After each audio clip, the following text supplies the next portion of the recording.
ঈদের শুভেচ্ছা, স্বাগত ঈদের বিশেষ একাত্তর সংযোগে। প্রতিদিন এই একাত্তর সংযোগে আমরা দেশের রাজনীতি, অর্থনীতি, অপরাধ জগৎ, নাগরিক জীবনের নানা প্রসঙ্গে কথা বলি।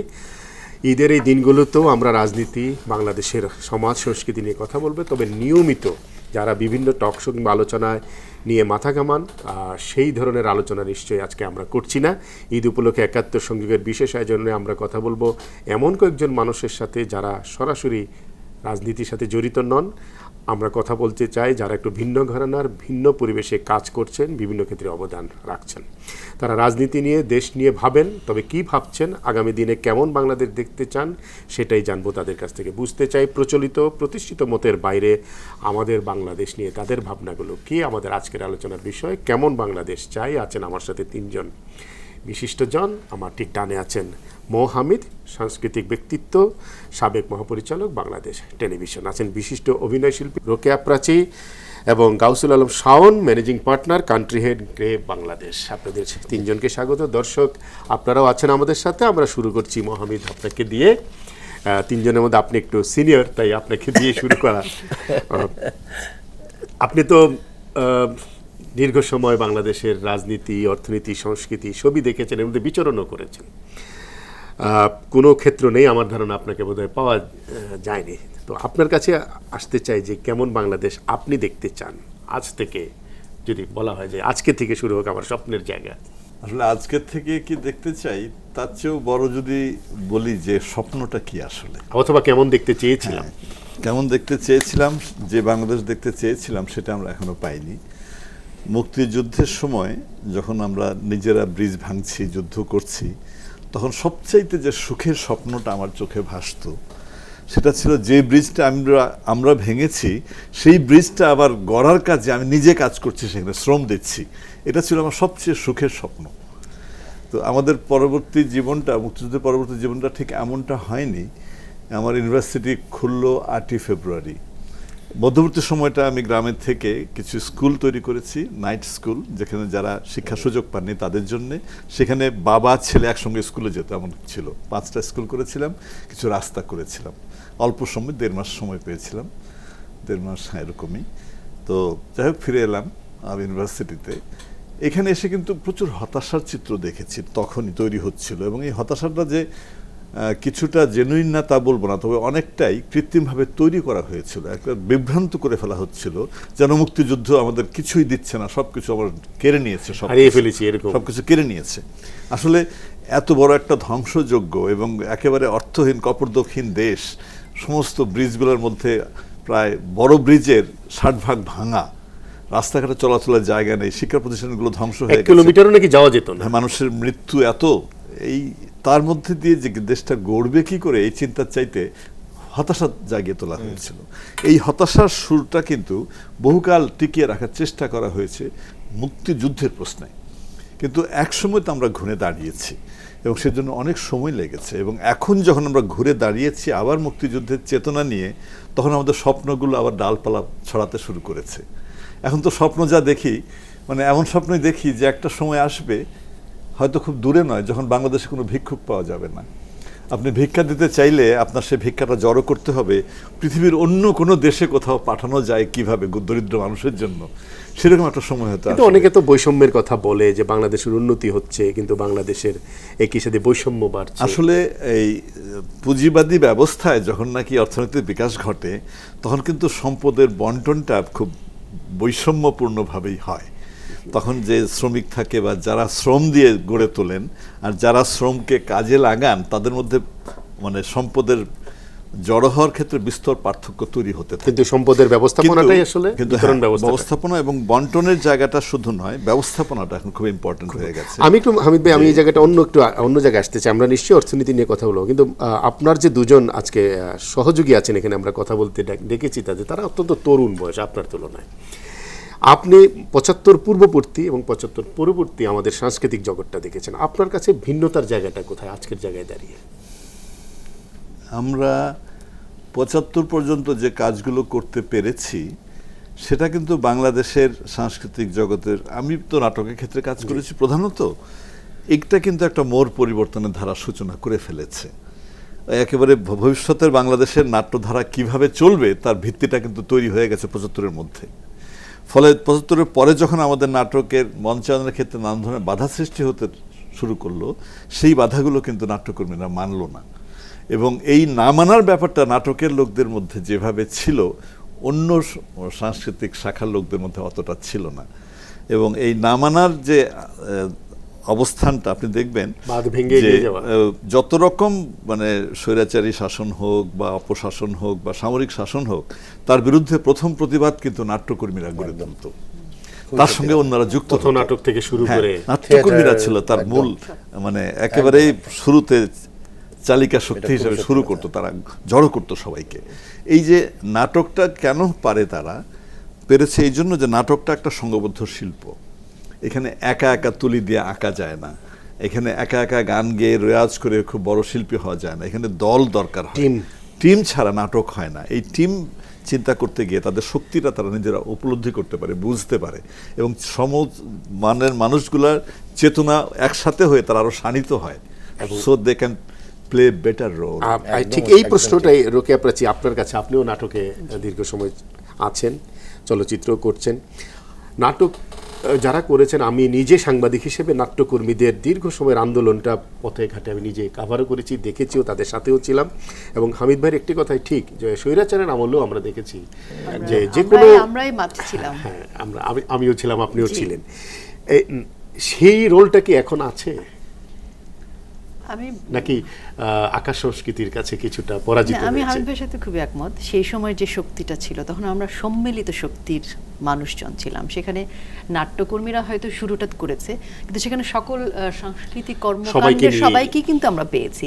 এবং তখন কিন্তু প্রশ্ন ছিল না, তখন শুধু একটা ডাক ছিল, সবাই কিন্তু জড়ো হয়েছে আমরা যার যার মতো করে, এবং জড়ো হওয়াটা দায়িত্বের মধ্যেই ছিল আমাদের। এখন আমরা একটু বিচ্ছিন্ন হয়ে পড়েছি, সেটা আকাশ সংস্কৃতি কিনা আমি জানি না। আকাশ সংস্কৃতির মধ্যে এরকম বাধা বা বিচ্ছিন্ন ঘটনা তো থাকতেই পারে, কিন্তু আমার কাছে মনে হয় যে আমরা কোথায় যেন সকল কিছু মিলেই একটু আলাদা হয়ে গেছে। আমি যেন আমার পাশের বেডরুমে কি হচ্ছে সেটাও জানতে চাই না, অনেক বেশি আত্মকেন্দ্রিক হয়ে গেছে আমরা। মানে আমাদের পারিবারিক পরিমণ্ডল থেকে যদি শুরু করি, আমাদের যৌথ পরিবারটা কিন্তু এখন নেই, আমরা যৌথ পরিবারটা হারাতে শুরু করলাম। আমরা পাশের বাড়ির রান্নার বাটিটা আদান প্রদান যেদিন থেকে শুরু করলাম, আমরা কিন্তু আলাদা হয়ে গেলাম। আমরা কিন্তু আর জানি না পাশের বাড়িতে কি হচ্ছে, আমার বাড়ির খবরই আমি জানি। যখন আমি যৌথ ফ্যামিলির মেম্বার না, তখন তো আমি আসলে আমার নিজের পরিবারের সদস্যদের কাছ থেকেই অনেক বিচ্ছিন্ন। কাজে এই বিচ্ছিন্ন একজন মানুষ, যে পরিবারে বিচ্ছিন্ন, সামাজিকভাবে বিচ্ছিন্ন, কালচারালি তো সে বিচ্ছিন্ন হবেই, এবং রাজনৈতিক জগৎটা ক্ষুদ্র হয়ে যাচ্ছে। এবং সেখানে আকাশ সংস্কৃতির মতো ছোট ছোট ঘুণ পোকা তো আসলে ঢুকতেই পারে, তাই না? আমার কাছে মনে হয় যে 75 পরবর্তী সময় রাজনৈতিক যে পট পরিবর্তন, সেই সময়টায় আমাদের এই বিচ্ছিন্ন মনোভাব, পরিবারের জায়গাগুলো ভেঙে যাওয়ায়, সকল কিছু মিলেই কিন্তু আমরা সামাজিক একটা অবক্ষয়ের শিকার। কিন্তু আবার আমরা অর্গানাইজড হয়েছিলাম। হ্যাঁ, আমরা 90 কিন্তু অর্গানাইজড হয়েছিলাম, 90 আমরা সবাই আবার একত্রিত হয়েছি। কিন্তু ওই যে পরিবার, সমাজ, চিন্তা, সংস্কৃতি, সকল কিছু আসলে মিলতে হবে, তা না মিললে আমরা কিন্তু আমরা কি ফেসবুক জগতে প্রবেশ করার কারণেও কিছুটা এরকম ঘটেছে? আমি জানি না, তবে আমার কাছে আমরা এখন ফেসবুকে যত ঝড় তুলি, রাজপথে নামি না। হ্যাঁ, এক ধরনের আর্মচেয়ার মুভমেন্টের একটা টেন্ডেন্সি। কিন্তু আমার কাছে খুব একটা জিনিস মনে হয়, যেটা হামিদ ভাই বললেন, রোকেয়া আপা বলছিলেন, আমার কাছে মনে হয় যে একটা ঘটনা তো অবশ্যই ঘটেছে, যেখানে আপনি 49% পপুলেশনের বয়স 24-এর নিচে, 60% পপুলেশনের বয়স 30-এর নিচে। সেই পপুলেশনের সাথে ইনস্টিটিউশনাল যে আমাদের যে ইনস্টিটিউশনাল যে চেঞ্জেসগুলো দরকার ছিল, যেটা ওনাদের হাত ধরে এসেছিল, সেটার যে হ্যান্ডিং ওভার, সেটা তো আসলে হয়নি। না হওয়ার কারণে যেটা হয়েছে, আমি একটা ছোট এক্সাম্পল দিয়ে এবারে, যে তনু হত্যা এবং তনুর মৃত্যু, এবং আমাদের ওই সময়টাতে হঠাৎ করে আমাকে অদ্ভুত একটা ছিল থিয়েটার, ওদের মুভমেন্ট করো, ফোন করলো, ভাই আমরা একটা প্রতিবাদ কর্মসূচি করছি, আমরা আপনাকে একটু চাই। তো আমি কিন্তু প্রথমে ভয় পেলাম, আবার যাবো কি আবার গুলি করে দিবে, প্রথমে কিন্তু আমার এই কনসার্নটা হলো। এবং আমার কাছে মনে হয়েছে, আমি যখন পরে গেলাম ওখানে, শিল্পকলা একাডেমিতে হচ্ছিল, চত্বরে হচ্ছিল, দুটো ছোট নাটকের পারফরমেন্স দেখলাম, তির্যকের এবং একটা প্রাচ্য নাটের, এবং এরপরে একটুখানি কথাবার্তা হলো, আমরা কথা বললাম সবার সাথে। প্রায় 1000-5 লোক, 10 লোক ওখানে জড়ো হয়ে গেল, শুনলো কথাগুলো। এবং আমার কাছে খুব মনে হলো যে আমি সবার কাছ থেকে অনেক বেশি বিচ্ছিন্ন। এই যে 71-এর যে স্টুডিও রুমটা, এটাও বিচ্ছিন্ন। আমরা সবাই ওদের কাছ থেকে আলাদা হয়ে গেছি। জিনিসটা যে খুব ওরা করে না ব্যাপারটা তা কিন্তু না, কিন্তু আমরা যেটা বিচ্ছিন্ন আমরা হয়ে বিচ্ছিন্ন রয়েছি। হয়েছি বলে নিজেদেরকে আমাদের একা লাগে। রেল লাইনের এই পারের ঢাকা শহরটা এত আজব যে এদের সাথে আমরা বাকিরা এত বেশি দূরে চলে গেছি যে ওদের সাথে আমাদের ডিস্টেন্স মানসিক এবং শারীরিক দুই ধরনের ডিস্টেন্স তৈরি হয়ে গেছে। ওদেরকে আমরা বুঝিও না, কারণ ওই যে 60% তো বয়স এত কম, ওদের সাথে আমাদের যোগাযোগ এত, ইনস্টিটিউশনগুলো ওদের সাথে কথাই বলে না। আপনি যদি পত্রিকাগুলো দেখেন, চ্যানেলগুলো দেখেন, মেজরিটি অফ দ্য ওদের সাথে আপনি বলছেন যে ওদের সাথে কোনো প্রতিষ্ঠান নাই, ওদের সাথে কোনো ব্যক্তিত্ব নাই, এবং ওদেরকে বোঝাপড়া করা, ওদেরকে আমরা উপর থেকে দেখি, ওদের সাথে পাশে দাঁড়িয়ে দেখি না ওদেরকে আমরা। খুবই কমিউনিকেশন। আরেকটা হলো এই ফেসবুকের কথা এটা একটা যখন problem উঠেছে, মনে হয় আপনি একজন অভিনয় শিল্পী এবং প্রখ্যাত অভিনয় শিল্পী, ধরেন আপনি কোনো একটা উদ্যোগ নিয়েছেন কোনোভাবে, কিন্তু আপনি কি সেটাকেও ভয় পান? কারণ কিছুদিন আগে বাংলাদেশের একজন প্রখ্যাত লেখক বলছিলেন তিনি এখন ভয় পান ফেসবুকে তার নামে কি লেখা হয় তার চেয়ে নীরব থাকাই বলো। আপনিও কি এরকম ভয় পান? না, মানে আমার কাছে মনে হয় কি যে এই মানে ভয়টা যিনি বলেছেন সেটা তার ব্যাপার, কিন্তু আমি ভয় পাই না। আমার মনে হয় যে যিনি আসলে দায়িত্ব নিয়ে কাজ করতে চান, যদি আমি মনে করি যে এটা আমার দায়িত্বের মধ্যে পড়ে এবং কাজটা যদি সত্যি দায়িত্বশীল হয় এবং সঠিক হয়, তাহলে আমাকে যদি ফেসবুককে কি বললো সেটা কিছু যায় আসে না। আপনার নিশ্চয়ই মনে আছে যখন যুদ্ধাপরাধী বিচারের প্রক্রিয়ার সময় আমরা সকলেই যখন সোচ্চার ছিলাম, তখন জামাতকে, আমাদের সম্পর্কে জামাত শিবিরের ছেলেপেলে কি খারাপ কথা লেখেনি ফেসবুকে? আমাদের নিয়ে পোস্টারিং করেছে, নাটকে আমাদের ছবি নিয়ে পোস্টারিং করে আমাদের সম্পর্কে অনেক কথা বলেছে। ফেসবুক তো একটা রিয়ালিটি, এটাকে তো আপনি অস্বীকার করার উপায় নাই। এটাকে মেনে নিয়ে আমাদেরকে কাজ করতে হবে। আজকের সকল আধুনিকতার সাথেই কিন্তু আমাদের লড়তে হবে, আমাদের লড়াইটা করতে থাকা চলবে না। যেটা বলছিলেন আমরা একটু বিচ্ছিন্ন হয়ে গেছি বটে, কিন্তু আমার কাছে খুব মনে হয় আসার যে জায়গাটা, কেমন বাংলাদেশ চায়ের জায়গাটা, আমার কাছে মনে হয় যে এদেরকে মাথায় রেখে, এদের কথা ভেবে, এবং আজকে এদের বিশ্বায়নের জগৎ হয়েছে, আর কিন্তু এরা কিন্তু কেউ আইসোলেটেড না, এরা কিন্তু সবাই কানেক্টেড। মানে সো ওদের কথা ভেবে একটা বাংলাদেশের স্বপ্ন নতুন করে দেখার একটা স্কোপ তৈরি। বাংলাদেশের স্বপ্নের কথা আপনি বলছেন, ধরেন যে জেনারেশনের কথা আমরা আলোচনা করছি, রেডিও, টেলিভিশন, কোন গণমাধ্যমে এদের বিষয়ে কি কোনো ভাবনা আছে? মানে আমরা কিছু কি তাদের জন্য উপহার দেই? ছেলে মেয়েগুলো Connection খেলতে নেই, পারে, শিশুদের জন্য কিছু খেলতে দেই? পারে বা তাদের বিনোদনের সময় কাটানোর কোনো জায়গা, সেগুলো তো প্রধানমন্ত্রী আমরা রাখি। কদিন আগে বলছিলেন। তবে আলোচনায় ফিরবো, আমাদের একটা বিরতির সময় হয়েছে, কিন্তু আলোচনার পর একটা জায়গা সবার কাছে রাখবো। আমি হামিদ ভাইকে দিয়ে শুরু করব। বাঙালি কি ক্ষুদ্রের সাধনা করে? একমাত্র বঙ্গবন্ধুই বড় সাধনা করতেন। আসবো আলোচনায়। দর্শক, একটা বিরতি, সঙ্গে থাকুন।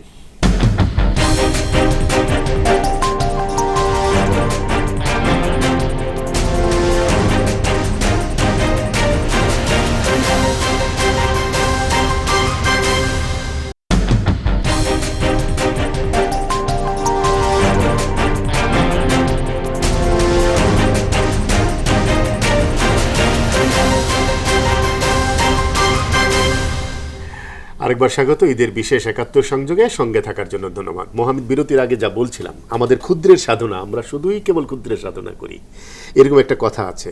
আপনারা কি তাই মনে হয়? শুধু বড় সাধনা একবার করেছিলেন একজন, বঙ্গবন্ধু। আপনার কাছে কি মনে হয়? আমি সেভাবে ভাবি না। মানে বড় মানুষ যুগে যুগে সবসময় আসে না, কেউ কেউ আসেন। বঙ্গবন্ধু কোনো উদাহরণ নয়, তিনি এক্সেপশন, তিনি অনন্য। তিনি সাধারণ বাঙালিদের মতো করে কখনোই কোনো কিছু কাজ করেননি। তিনি যা কিছু করেছেন সবই অনেক বড় সুদূর প্রসারী চিন্তা নিয়ে করেছেন, এবং তার সাহস, শক্তি, স্বাস্থ্য সব কিছু ছিল তার দারুণ, মানে এক তেজি ব্যাপার ছিল, যে কারণে তার পক্ষে এটা সম্ভব হয়েছে। আমি রবীন্দ্রনাথের কথা ভাবি পাশাপাশি, যে রবীন্দ্রনাথ কিন্তু আমাদের চিন্তার জগৎকে যেভাবে তিনি সমৃদ্ধ করেছেন, এমনকি নজরুলের কথাও বলবো, তিনি খুব অল্প সময় সাহিত্য সাধনা করেছেন, বা তার সৃষ্টির জগৎ, সৃষ্টিকালটা মাত্র ২০-২২ বছর, বাকি সময় তো তরুণ আর অসুস্থ। কিন্তু রবীন্দ্রনাথের মধ্যে আমরা যেই বিস্তারটা পাই চিন্তার, এবং যে কোনো প্রশ্নে এমন একটি মানবিক সমাধান পাই আমরা, অকল্পনীয়। এবং তখন মনে হয় যে দর্শনে, চিন্তায়, আমাদের মনোজগৎ তৈরিতে রবীন্দ্রনাথ, আর আমাদের জাতি গঠনে, জাতির জন্যে লড়াইয়ের জায়গায় হতো বঙ্গবন্ধু। এটা আমাদের দুইটার একটা অদ্ভুত সমন্বয় ছিল। আমরা কিন্তু জাতীয়তাবাদী আন্দোলনের যে ধারণার মধ্যে আমরা গড়ে উঠেছি ৬০-এর দশকে, আমি বলবো আমার জীবনটা যদি বলি, ৬০-এর দ্বিতীয় মধ্যভাগে আমার জাতীয়তাবাদী আন্দোলনের ব্যাপারে উদ্বুদ্ধ হয়ে ওঠা, সেইখানে কিন্তু এই আমাদের মনীষীরা ছিলেন আমাদের মূল চিন্তার জগতে, কিন্তু নেতৃত্বের জায়গায় অমোঘভাবে বঙ্গবন্ধুর অবস্থান তৈরি হয়ে যাচ্ছিল। এবং আমি বলবো যে ৭ই মার্চের ভাষণটা একদিনে, একটা ভাষণে তিনি সমস্ত জাতির জাতীয় নেতা হিসেবে নিজেকে স্টাবলিশ করে ফেলেছেন। পূর্ব পর্যন্ত তিনি পাকিস্তানের সংখ্যাগরিষ্ঠ দলের নেতা, আওয়ামী লীগের নেতা, আর এই 7ই মার্চের ভাষণে তিনি জাতীয় নেতা হয়ে গেলেন এবং তখন তিনি হয়ে গেলেন আমাদের প্রতীক সকল কাজের। তো এইরকম একটি ভাষণ যে মানুষ দিতে পারেন, সেই মানুষের ভেতরের থেকে কিভাবে এই দেশপ্রেমটা উৎসারিত হয়, এই তো বিশ্বব্যাপী গবেষণার বিষয়, ভাবাই যায় না। আমরা যে কথাটা বলছিলাম ক্ষুদ্রের সাধনা, আমরা দেখি যে আমাদের এখন যে জগৎটা, আমাদের সাংস্কৃতিক পরিমণ্ডল বলেন, আমাদের রাজনৈতিক পরিমণ্ডল বলেন, আমাদের শিক্ষা, আমাদের আইন পেশা, আমাদের সাংবাদিকতা, খুব ক্ষুদ্র ক্ষুদ্র বিষয় নিয়ে আমরা অনেক বেশি লড়াই করছি, অনেক বেশি প্রতিক্রিয়া ব্যক্ত করছি, এবং একটা প্রতিক্রিয়াশীল চরিত্র যেন আমাদের ভিতরে কেমন লালিত হচ্ছে। আপনার কাছে কি মনে হয়? হ্যাঁ, এটা ঠিক, আমরা এক ধরনের এক্সট্রিমিস্টে পরিণত হচ্ছে। আমি একটুখানি তার একটু আগে থেকে বলতে চাই, যেমন 1971 সাল বঙ্গবন্ধু যে বড় চিন্তা থেকে সেই বাংলাদেশের স্থপতি, এবং আমরা যদি বঙ্গবন্ধুকে ভালোবেসে থাকি, 71-এর যে মূল মন্ত্র, সেই 71-এর মূল মন্ত্র যার উপর দাঁড়িয়ে বাংলাদেশ স্বাধীন হয়েছিল। আমরা আমাদের শিক্ষা, সংস্কৃতি, আমাদের রাজনীতি, সমাজ ব্যবস্থা, আইন বা গণতান্ত্রিক চর্চায় আমরা কিন্তু কোথাও সেই 71-এর মূল মন্ত্রকে প্রপার ওয়েতে দেখছি না। এবং এই না দেখার কারণ কিন্তু আসলে রাষ্ট্র ব্যবস্থায় শুধু দায়ী না, দায়ী কিন্তু আমরা ব্যক্তিগতভাবে। আমাদের নিজেদেরও তো ক্ষুদ্র ক্ষুদ্র দায়িত্ব আছে, কাজে আমরা কিন্তু সেই দায়িত্বগুলো অবহেলা করছি, এবং বারবার আমরা, ওই যে আপনি বলেন এক্সট্রিমিস্ট হয়ে যাচ্ছি, আমরা কি করছি, নিজের দায়িত্ব যেহেতু অবহেলা করছি, আমি বারবার চেষ্টা করছি আপনি কি করেননি সেটা দেখবার। মানে আমাদের প্রত্যেকের দায়িত্ব হয়ে গেছে শাওন ভাই কি কাজ করেনি বা আপনি কি করেননি, আমারও যে দায়িত্ব আছে, আমারও তো কিছু করবার আছে, আমি আমারটা করলাম কিনা। আমরা কিন্তু কখনো আত্মোপলব্ধির জায়গায় আসি না। কাজে আমরাও কিন্তু এক ধরনের উগ্র প্রগতিশীলও হয়ে যাচ্ছি আমরা কোথাও কোথাও। আমি যখন আপনাকে সমালোচনা করছি, তখন কিন্তু আমি আর আপনার অতীত ইতিহাস ঘাটছি না, আমরা কিন্তু আমি আপনার অতীত জায়গাটা দেখছি না। একজন মুক্তিযোদ্ধাকে আমরা যেভাবে ট্রিট করছি, তখন একজন রাজাকারকেও একইভাবে ট্রিট করছি। মানে আমি কথাটা এই জন্য বলছি, আর আমরা বড় ভাবনার জায়গাটা ক্ষুদ্র করে আমরা, ফেলছি। হ্যাঁ সেই, এবং এটা করতে গিয়ে কি হচ্ছে, আমরা কিন্তু বিভক্তির মধ্যে চলে যাচ্ছি। আমাদের শত্রুরা কিন্তু অনেক বেশি ইউনাইটেড, আমরা পরস্পরের পেছনে লাগতে গিয়ে আমরা ক্ষুদ্র ক্ষুদ্র মানুষে পরিণত হচ্ছি। আপনি যেটা বলছিলেন আসলে ওটা খুব বড় পয়েন্ট, যে আমরা অনেক ক্রিয়েটেড প্রবলেম নিয়ে কথা বলি, rather than genuine basic problem বাদ দিয়ে ক্রিয়েটেড ইস্যুস আছে আমাদের কাছে, এবং বড় স্বপ্ন দেখা, যেটা বড় জায়গাটাকে দেখা, বড় ম্যাক্রো পার্সপেক্টিভ থেকে জিনিসপত্র দেখা, ভিশন ড্রাইভ করা, এগুলো আমাদের চলে, এবং এমন কোনো কঠিন কাজ না। ভিশন ড্রাইভের একটা কিন্তু স্কোপও বাংলাদেশ এখন তৈরি হয়েছে, একদম রেডি যদি বলি। যেমন ধরেন আমাদের এখনকার যে 2021 সালের রূপকল্প, বাংলাদেশ এরকম একটা ভিশনের কথা তো অনেকদিন ধরে ভাবছিল। সেই ভাবনার জায়গাটায় আজকে বড় মেগা প্রজেক্ট বাংলাদেশ নিজের অর্থে বাস্তবায়ন করতে যাচ্ছে। পদ্মা সেতুর মতন প্রকল্প, এটা কোনোদিন হয়তো ভাবে নেই বাংলাদেশ পারমাণবিক প্রকল্প করবে, ওই জায়গাটায় বাংলাদেশকে নিয়ে যাওয়া হচ্ছে। কিন্তু আবার আমাদের মানুষই আবার ক্ষুদ্র বিষয় নিয়ে সেই বড়টাকে ক্ষুদ্র করে ফেলছি। আমার কাছে মনে হয় ইস্যুটা হচ্ছে কি আসলে, যে আমরা আমাদের ইকোনমিক ডেভেলপমেন্ট যে হবে, এইটা তো আমরা বুঝে গেছি। আমাদের যেটা বললেন, যে একটু আগে বলছিলেন অমিত ভাই, যে আসলে মানে ইকোনমিক ডেভেলপমেন্ট ইনইকুয়ালি হয় প্রথমে পুঁজিবাদী ব্যবস্থাতে, তারপর আস্তে করে। কিন্তু ইস্যু হচ্ছে কি, আমাদের কালচারাল ডেভেলপমেন্টের কি হবে, আমাদের মননের কি হবে, আমাদের মোরাল ভ্যালুজের কি হবে, ওই অবক্ষয়ের দায়িত্ব কে নেবে, ওটা থেকে কিভাবে উত্তরণ করবে, যেটা হামিদ ভাই বলছিলেন, সেটা শাওন আপনাকেও জিজ্ঞেস করি। 60-এর দশক, বাঙালি তো সেইভাবে রেনেসা পায় নাই, বাংলাদেশের বাঙালির কথা বলছি, কিন্তু 60-এর দশকটাকে বলা হয় যে একটা বাঙালির ক্ষুদ্র রেনেসার সময় ছিল এটি। হ্যাঁ, তা তো বটে। সেই সময় যেভাবে সাংস্কৃতিক জগৎটা তৈরি হয়েছে, রাজনীতির মঞ্চটা তৈরি হয়েছে, যেভাবে শিক্ষা ব্যবস্থায় আমরা বড় বড় শিক্ষাবিদদের তৈরি হতে দেখেছি, এবং সমস্ত বাঙালির একশোতায় গাথার যে জায়গাটা বঙ্গবন্ধুকে কেন্দ্র করে, সেই সময়টা কি আর আসবে বলে মনে হয়? না, আমার কাছে একটা ছোট্ট জিনিস, আমি হমিদ ভাইয়ের কথা শুনছিলাম, শুনে আমার মনে হচ্ছে এটা বলা উচিত। সেটা হচ্ছে কি, যে এই যে ধরেন আমাদের 60-এর দশকে যে একদিকে আমাদের স্বাধীনতার সময় আমাদের একদিকে বঙ্গবন্ধু, আরেকদিকে আমাদের মরণের রবীন্দ্রনাথ, এই যে একটা অদ্ভুত একটা সমন্বয়, এই সমন্বয়ের জায়গা থেকে আমার একটা ছোট্ট ইস্যু আছে। আমি জানি এটা খুব কন্ট্রোভার্সিয়াল ইস্যু, আমি বলা ঠিক কিনা যাই না। আমার কাছে মনে হয় যে আমাদের ইন্টেলেকচুয়ালসরা রবীন্দ্রনাথকে যেভাবে করে আপন করেছেন, এটা কিন্তু তাদের দায়িত্ব পড়েছে এটাকে নিয়ে কালচারাল মুভমেন্টে যাওয়া, ডিপার টু দ্য কান্ট্রিতে যাওয়া। তখন কিন্তু একটা ঝিনাইদহ, খুলনার লোক কিংবা একটা অদ্ভুত গ্রামের লোক রবীন্দ্রনাথের কোনো আসলে কোনো রেলেভেন্স নাই, ওই ল্যাঙ্গুয়েজ সে বোঝে না। এখন ওই ল্যাঙ্গুয়েজ বোঝার জন্য কি আসলে আমাদেরকে লালনের আশ্রয় নেওয়া বেটার হতো? কিংবা আমাদেরকে রাধারমন কিংবা হাসান রাজা থেকে মানে ডাউন টু দ্য টপ হবে, নাকি টপ ডাউন হবে? এই জায়গায় কিন্তু প্রচুর ছেলে মেয়ে, সেটা আপনি এখন দেখছেন, এটা এসে আপনি আজকের কথা বলছেন এটা আপনি। কিন্তু আপনি যদি দেখেন যেভাবে করে গলায় মাথায় বেলি ফুলের মালা পরে, সাদা শাড়ি লাল পাড় পরে, এইটা তো আসলে গ্রামের অশিক্ষিত মানুষের কাছে কোনো রেলেভেন্স নাই। যে কারণে কিন্তু যে কোনো একটা মানে বানানো ধর্মীয় বাণীও অনেক বেশি রেলেভেন্ট মনে হয়েছে তাদের কাছে, ওদের কাছে এখানে আমি একটু যোগ করতে চাই যে এগুলা হচ্ছে মানে মুক্ত মনের বিকাশের কতগুলো সূতিকাগার তৈরি করতে হয় প্রথম। তখন কি হয়েছিল, তখন আইয়ুব খানের শাসনে, মোনায়েম খান এবং তাদের শাসনে আমাদের চিন্তার জগৎটাকে কত সংকুচিত করে ফেলা যায় সেই চেষ্টাটা হচ্ছিল রাষ্ট্রীয়ভাবে। এবং তখন রবীন্দ্রনাথ পড়া যাবে না, রবীন্দ্রনাথের গান গাওয়া যাবে না, নজরুলের গানগুলো সজীব করিব গোরস্থানের জায়গায় সজীব করিব মহাশ্মশান কেটে গোরস্থান লাগিয়ে ছাত্রদেরকে পড়ানো হবে ক্লাসে, এইটার প্রতিবাদ দরকার ছিল। সেই প্রতিবাদটা কিন্তু তৈরি হয়েছে। সেটা প্রতিবাদটা তো ওইটাই দরকার ছিল। এই প্রতিবাদটা তো তখন তারাই করবেন যারা এটার মর্ম বুঝতে পেরেছেন, যারা বুঝতে তারা করেছেন এবং কেউ পিছপা হননি। আর সাধারণ মানুষের কাছে যাওয়া সে তো সেকেন্ড ধাপ, সেই কাজটা অনেকের ছড়ানো, কিন্তু মূল জায়গাটাকে ধরে রাখা এবং চেতনার জগৎটাকে ঠিক রেখে মানুষকে বিকাশের সুযোগ দেওয়া, এই লড়াইটা কিন্তু তারা খুব ভালো করেছেন। ওটা একদমই তাই। আমার কাছে মনে হয় কিন্তু স্প্রেডের কাজটা হয় পরবর্তী যে কাজটা, এই যে স্প্রেডটা কেন হয় না, কিন্তু সেই কাজটা আমাদের করার সময়, এবং এটা আমরা অনেক সময় হারিয়ে ফেলেছি। আমি বলবো যে এই কাজটি করার সময় সেটা শুনবো বিরতি থেকে ফিরে এসে। আমাদের একটা বিরতির সময় হচ্ছে। দর্শক দেখছেন ঈদের ৭১ সংযোগ, আরো একটা বিরতি, সঙ্গে থাকুন।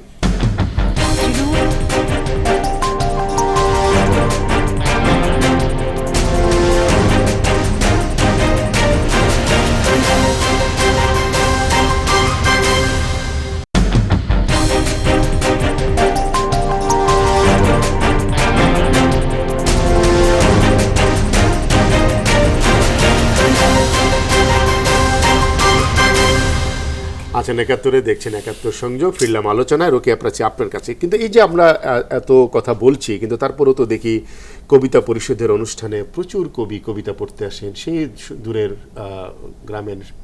গ্রাম থেকে। আমরা দেখি বইমেলার বিশাল আয়োজন এবং প্রচুর মানুষ প্রতিদিন সেখানে ভিড় করছেন। ৪,০০০-এর মতন বই প্রকাশিত হয়। ঈদে ২৫০ থেকে ৩০০ নাটক হয়, ২ ঈদ মিলে ৬০০ নাটক হয়। তাহলে কমতিটা কোথায়? কমতি হচ্ছে আমরা যে মানে বইমেলার কথা বলছি, যে কবিতা উৎসবের কথা বলছি, যে কবিতার কথা বলছি, যে নাটকের কথা বলছি, সেখানে আসলে আমাদের সমাজ, পরিবার, আমাদের রাজনীতি, আমাদের সচেতনতা, আমাদের মানুষের কথা, এবং সেই মানুষ কিন্তু আমি আপনি না, শুধু একদম তৃণমূল পর্যায়ের যে মানুষটি, যে একটা সময় ভুল তথ্যে, ভুল বিভ্রান্তিকর ইতিহাসের মধ্যে দিয়ে বেড়ে উঠে সে কিন্তু বাংলাদেশেরই একজন বিপক্ষীয় শক্তিতে পরিণত হতে পারে। সেই মানুষটিও তো খুব গুরুত্বপূর্ণ আমার আপনার মতো। সেই মানুষের কাছে কি আমাদের সাংস্কৃতিক বার্তাটা পৌঁছাচ্ছে, বা এখানে কি তার কথা প্রতিধ্বনি হচ্ছে না? আমরা সেই মানুষটিকে কি সে কি জানতে চায় সেটা কি আমরা কোনোদিন শুনেছি? বা আমার বাড়িতে যে 5 জন সদস্য, 5 বয়সের, 5 রকমের শিক্ষাগত যোগ্যতার বা 5 রকমের মানসিকতার, সেটা কি আমরা জানার চেষ্টা করেছি? আমরা কেবলই আত্মপরিতৃপ্তির মধ্যে ঘুরপাক খাচ্ছি। বাংলা একাডেমির সেই বইমেলা ২১শে ফেব্রুয়ারি, সেই এক মাসের যে উৎসবটা আমরা করি, সেটা কিন্তু এখন আমাদের এক ধরনের বাণিজ্য উৎসব, আত্মতৃপ্তির জায়গায় পরিণত হচ্ছে। সেখানেও শাওন কোনো একটা বই পছন্দ হলো না, বন্ধ করে দেওয়ার হুমকি আসে। দেখেন, বই পছন্দ না, ওখানে কিন্তু একটা বিষয়, যে ৪,০০০ বইয়ের কথা আপনি বলছেন, এই ৪,০০০ বই কারা করছে? ৪,০০০ সংখ্যা দিয়ে কিন্তু আত্মতৃপ্তি হবে না। এখন ৪,০০০-এর মধ্যে কি আপনি ৪০টা বই আমরা বলতে পারি যে আমাদের সাহিত্যকে সমৃদ্ধ করেছে, আমাদের সমাজ ব্যবস্থা, গুণগত মানসম্পন্ন। এবং এই যে কবিতা উৎসব হচ্ছে, আমরা বলতে পারবো কবিতার যে মার্কেট, কবিতা আবৃত্তির যে ক্যাসেটের মার্কেট, সেটা কিন্তু নাই। আমাদের গণমাধ্যমে কয়টা কবিতা আবৃত্তির প্রোগ্রাম হয় আপনি বলেন? বাংলাদেশ টেলিভিশনে কবিতা নিয়ে, কবি নিয়ে, লেখক নিয়ে, সাহিত্য নিয়ে, সংস্কৃতি নিয়ে, সমাজের কথা নিয়ে, মানুষের কথা নিয়ে, যে কথাটা মানুষকে পৌঁছানো দরকার। আমরা যদি বলি ৭১ এবং তার অপশক্তি, আমরা কি ৭১-এর কথাটাও বলছি, অপশক্তির কথাটা বলতে পেরেছি? সেই জন্য কি কোনো অনুষ্ঠান আছে, কোনো নীতিমালা আছে, বা আমাদের পরিকল্পনা আছে? কিছুই নেই। আমরা কি করছি? আমরা 6 দিনের আপনি বলছিলেন বইয়ের কথা, যে বইয়ের গুণগত মানের কথা। বই ৪,০০০ বই হচ্ছে, বই বিক্রি হচ্ছে কত আপনার কাছে? খুবই কম। মানে আমি বলছিলাম যে ২০০-৩০০ কপি বই বিক্রি হয়, এটাই নাকি হাইয়েস্ট। এটাই হাইয়েস্ট। এটা নিয়ে পরিতৃপ্তিও আছে যে এবার আমারটা অনেক ভালো বিক্রি হয়েছে, এরকম। এবং আমি এটা বলি, আমার কাছে খুব মনে হয় যে আমরা যেটা ভুলে গেছি আর কি, অনেকদিন ধরে ধরেন আমার পরিব্যাপ্তির বাইরে মানুষগুলোকে নিয়ে না ভাবলেও আমার চলেছে।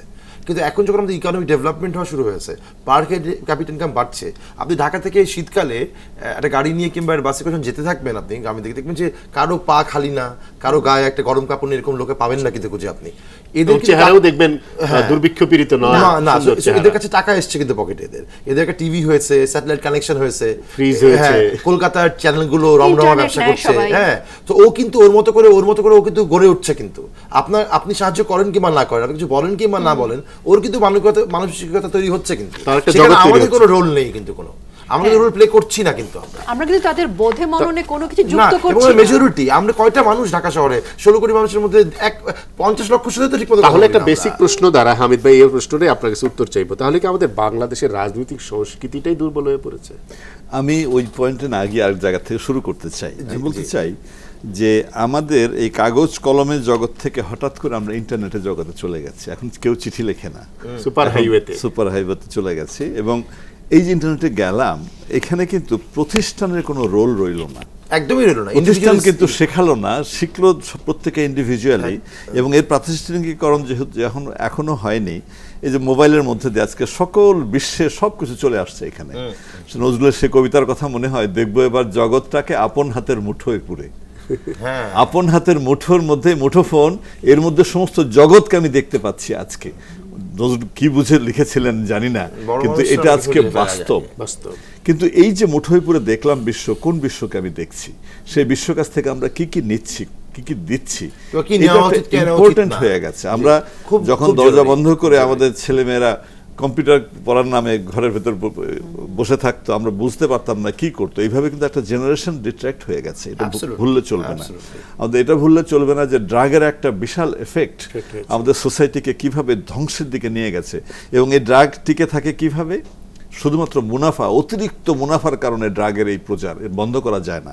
এবং যেখানে বাবা ড্রাগ ব্যবসায়ী খুন হয়েছে, ছেলে সেই ব্যবসা গ্রহণ করেছে, ছেলে খুন হয়েছে, তার ভাইরাসটা গ্রহণ করেছে। এইভাবে মানে ভয় তাদের মধ্যে কাজ করে না, কেবল লোভের মধ্যে থেকে তারা যেতে থাকে। এখন এই যে চারদিকে যে অবস্থাটা, এটা তো এক ধরনের সমাজ বিচ্ছিন্নতা তৈরি করে দিয়েছে অলরেডি। এবং এই বিচ্ছিন্নতা থেকে দূর করার দায়িত্বটা যেমন শিক্ষকদের আছে, সংস্কৃতি কর্মীদের আছে, সাংবাদিকদের আছে, রাজনীতিবিদদের আরো বেশি আছে, প্রশাসনের আছে। এদের মধ্যে কি সেই ঐক্যটা তৈরি হয়েছে যে সবাই মিলে আমরা একটা ইস্যু নিলাম যে আমাদের জাতীয় ঐক্য, চেতনার ঐক্য এবং আমাদের দেশপ্রেমের ক্ষেত্রে সবাইকে একসাথে করে অনেক বিষয়ে লড়তে হবে, যেটা আমরা সবাই জানি যে এটা সত্যি সত্যি খারাপ এবং যেটা চাপিয়ে দেওয়া চলবে না, যেটা আসলে মেজরিটিকে রিপ্রেজেন্ট করবে। মতবাদ ওটাও সমস্যা হয় একটা। আমরা খুবই একটা বড় রাজনৈতিক প্রশ্ন তিনজনের কাছে দিয়ে আমি শেষের দিকে যাব। মতবাদ নিয়ে আমাদের হতে পারে, দ্বিমত হতে পারে, কিন্তু সামাজিক সুস্থতা, মানবিক সুস্থতা, শিশুদের গড়ে ওঠা, এখানে তো কোনো দ্বিমত হতে পারে না। কিন্তু আমরা কি যা খুশি বলতে পারি, কিন্তু আমাদের যা মনে চায় আমাদের রাজনৈতিক ব্যবস্থা, যেটা কিন্তু রোকেয়া প্রাচী কিছুটা টাচ করছিলেন, রাজনৈতিক ব্যবস্থায় যদি সংকট থাকে, সংস্কৃতিতে সংকট থাকে, তাহলে তো বাকি ব্যবস্থাপনাও হবে না। আমরা বাংলাদেশ এমন একটা বাংলাদেশ চাই, যেই বাংলাদেশে যেই দল ক্ষমতায় থাকবে আর যেই দল বিরোধীদের থাকবে, তার উভয়ের কাছে মুক্তিযুদ্ধের চেতনা খুব গুরুত্বপূর্ণ। সেই জায়গাটা আমরা এনশিওর করতে পারছি কি? আমার কাছে মনে হয় কি যে রাজনৈতিক সংস্কৃতিটা, যে রাজনৈতিক জায়গায় কিন্তু পক্ষ বিপক্ষ থাকবে, চেতনার প্রশ্নে ৭১-এর মূল মন্ত্র, যেখানে মানে মানুষের প্রশ্ন, যেখানে রাষ্ট্রের প্রশ্ন, যেখানে মানুষের পরবর্তী প্রজন্মের ভবিষ্যতের প্রশ্ন এবং রাষ্ট্রের সাথে সম্পর্ক, আমাদের দর্শনের প্রশ্ন, সেই জায়গায় কিন্তু আসলে রাজনৈতিক সংস্কৃতিটা তেমনই হওয়া উচিত যাতে এই ঐক্যের জায়গাগুলো কখনো ফাটল ধরবে না। মানে দেশের প্রশ্নে ওই জায়গায় তো ঝামেলা তো আছে, মূল জায়গার সমস্যা এখানে রাজনৈতিক বিভাজনের নামে যখন রাজনৈতিক দুর্বৃত্তায়ন তৈরি হয়, তখন কিন্তু আর আসলে ওই সাংস্কৃতিক মানে বোধ মননগুলো কাজ করে না। এবং ওই রাজনৈতিক সংস্কৃতি যখন ভেঙে পড়ে এবং সেখানে যখন মনুষ্যত্বটুকু লোপ পায়, তখন আমার কাছে মনে হয় যে আসলে বাংলাদেশের মতো জায়গায়, বাংলাদেশ তো খুব সাম্যের দেশ, যেখানে পূজা পার্বণ আমরা সবকিছু একসাথে করি। আমাদের সাধারণ মানুষের মধ্যে কিন্তু হিন্দু মুসলমান কোনো বিরোধ নেই, সাধারণ মানুষের মধ্যে কিন্তু ধনী গরিব বিরোধ নেই, এবং মানুষ অনেক সাহসী, সুন্দর। কাজে রাজনৈতিক সেই সীমারেখার জায়গাটা যদি খুব সুন্দরভাবে পরিচর্যাটা করতে পারতেন আমাদের রাজনৈতিক নেতারা, সবার ক্ষেত্রেই প্রযোজ্য এটা। কিন্তু নাগরিকের তাহলে কিন্তু তো আমাদেরও দায়িত্ব আছে। হ্যাঁ, অবশ্যই আমাদের দায়িত্ব, দায়িত্ব সবার হচ্ছে যে জায়গাতে আমরা ওই দায়িত্ব আছে। রাজনৈতিক ওই পক্ষ বিপক্ষের জায়গা থেকে বেরিয়ে এসে আমাদের সন্তানদের প্রশ্নে বা রাষ্ট্রের প্রশ্নে আমরা যেন ঐক্যমতের চেয়ারে কিন্তু বসতে পারি। আপনার মনে আছে কিনা আমি কিন্তু জানি না। শাওন, আমি আপনাকে একটু স্পষ্ট করে যেটা জানতে চাই, স্বাধীন দেশে যে দেশটি মুক্তিযুদ্ধ করে স্বাধীন হয়েছে, মুক্তিযুদ্ধ আমাদের এখানে আছে, জি, সেই দেশে কি যারা মুক্তিযুদ্ধ করে এই দেশটা চায় না তারা রাজনীতি করতে পারে? সেই রাজনীতির আবার এত বিকাশ হতে পারে, হলো কেন? আমার কাছে এই উত্তর তো আমাদের সবার জানা মোটামুটি একরকম ভাবে, যদিও শুনতে অনেক সময় পলিটিক্যাল মনে হয় অ্যান্সারগুলো, কিন্তু আসলে তো এক ধরনের একটা বিকাশের একটা বাধা তো আমরা 75 থেকে দেখেছি আসলে, এবং 90 পর্যন্ত দেখেছি আমরা। এত লম্বা সময় ধরে যেটা ডেভেলপ করেছে তারই ফল আজকে আপনি ভোগ করছেন, কিন্তু এটা কিন্তু নতুন কিছু না। আমরা, আপনার মনে আছে কিনা যে বঙ্গবন্ধু যে পলিটিক্স করেছেন, যে রাজনীতি করেছেন, উনি কিন্তু কখনোই কিন্তু এলিট সোসাইটির কেউ ছিলেন না। এলিটিস্টরা কিন্তু সব করতেন মুসলিম লীগ। তারাই কিন্তু স্বাধীনতার পরেও কিন্তু খুবই সক্রিয় ছিলেন। ধনাঢ্য যে পরিবারগুলো, তাদের ম্যাক্সিমাম কিন্তু এক্স মুসলিম লীগ পরিবার, যারা ওটাকে চর্চা করে গেছে 75 পরে আবারও এসে। এবং সেটা শেষ হলো কোথায়? এটা মিডল ইস্টের মতো গল্প। টার্কি, ইরান, ইরাকের যুদ্ধ তখনও ছিল, এখনো আছে, আমাদেরও একই অবস্থা। সেই অবস্থা আমরা শেষ করব, কিন্তু শেষ কথা একটু হামিদ ভাই আপনার কাছে আসবো। সেই প্রশ্নটা যেটা রোকেয়া প্রাচীও তুলেছেন, যে আমাদের মধ্যে মতভেদ থাকতে পারে, রাজনৈতিক মতাদর্শগতভাবে নানা জায়গায় আমরা হয়তো কোনো মতামত রাখতে পারি, কিন্তু মুক্তিযুদ্ধের চেতনার প্রশ্নে, বাংলাদেশের প্রগতির প্রশ্নে, বাংলাদেশের স্থায়িত্বের প্রশ্নে তো মুক্তিযুদ্ধের চেতনাই আমাদের সকলে, যারা ক্ষমতায় আছে, যারা বাইরে আছে, এক জায়গায় আসা প্রয়োজন। সেই জায়গায় কেন যেতে পারছি না, আসার কথা যদি শোনান। আমাদের এই ক্ষেত্রে যুদ্ধাপরাধীর বিচার একটা বড় ইস্যু আমি বলবো। এই বিচার না হওয়াটা আমাদের জাতির জীবনে একটা দর্শনগত কলঙ্কের মধ্যে আমরা ছিলাম। সেখান থেকে মুক্তির পথটা আমরা পেয়েছি এবং শুরু হয়েছে। এদের বিচারটা কিন্তু যারা স্বাধীনতা বিরোধী তাদের ভিত নাড়িয়ে দিচ্ছে এবং তারা মরণ কামড় দিচ্ছে। এখনকার যে কাজগুলো হচ্ছে সেগুলো সেই মরণ কামড়ের অংশ। এই মরণ কামড় আসলে খুব বেশি দিন টিকবে না, কারণ হচ্ছে যুদ্ধাপরাধীদের বিচারের ইস্যুটা যেমন একদিকে পরিষ্কার হয়ে যাবে, তখন জাতি আরো ঐক্যবদ্ধ হবে মুক্তিযুদ্ধের প্রশ্নে, মুক্তিযুদ্ধের চেতনার প্রশ্নে, প্রগতির প্রশ্নে। মুক্তিযুদ্ধ বলবো আমি বেজ হিসেবে যদি আমি ধরি, স্বাধীনতার জায়গাটা।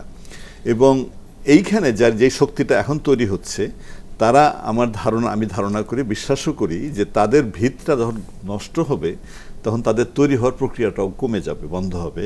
এবং তাদেরকে যদি আমরা আধুনিক এবং যৌক্তিক শিক্ষার মধ্যে আনতে পারি, তাহলে এই ধরনের সমস্যাগুলো আগামীতে কমবে, অনেক কমে যাবে এবং আমাদের সবগুলো বাস্তবায়নের পথে বাড়বে। মানে আমরা মাননীয় প্রধানমন্ত্রী শেখ হাসিনাকে যেরকম সাহসিকতার সাথে আপসহীনভাবে যুদ্ধাপরাধীর বিচারের প্রক্রিয়া করতে দেখছি, আমরা আশা করি বা স্বপ্ন দেখি যে সেই যুদ্ধাপরাধীদের যে পরিবার বা তাদের যে শেকড় বাকড়, তাদের যে উত্তরসূরিরা এখনো বাংলাদেশে খুব বড় বড় জায়গায় দাঁড়িয়ে আছে, বা যেভাবে ব্যবসা বাণিজ্য অর্থনৈতিক জায়গাগুলোতে বড় বড় প্রতিষ্ঠানে শাখা প্রশাখা বিস্তার করে আছে, আমরা কিন্তু আশা করি বা স্বপ্ন দেখি যে সেগুলোও একটা সময় নির্মূল হবে।